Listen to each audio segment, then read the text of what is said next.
Сәлем оқырман. Зухра мен Бексұлтанның ұлын перзентханадан шығару болды. Көптеген жобаның бұрынғы қатысушылары болды. Әдемі шығарды Бексұлтан бәрін жинап. Қауысқа шақырамыз. Сауынхаусқа біз келгенше дастарханды жайнатып, қазан қайнатып, әншілерді сайратып. Кішкентай ұялмаңыздар, кішкентай үйдің проблемасы осы екен. Біз кухнямыз нәнді қуыстай, сол жерде қонақ күтеміз ғой. Еще үйдің үшін дұрыс планировка жасау керек. Сабақ болды, өмір бақиға. Сауынхаустың ішін күшті планировкамен жасаймыз енді дұрыстап, дизайнермен каждый детально ойластырып, чтобы қонақ көп түсетіндей, шақырғанда берекелі болып шақыратындай қылып жасамасақ бұйырса, иншалла. Кеттік біз бөпемізге.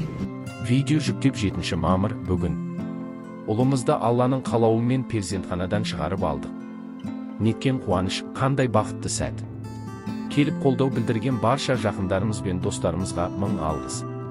Алла разы болсын, әр қазаққа жұғысыз болғай. Көп рахмет деді Зухра мен Бексұлтан.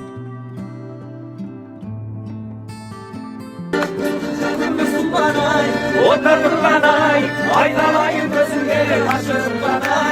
Geçenlerim ay, geçen oğlum aldım bana, geçenlerim ay.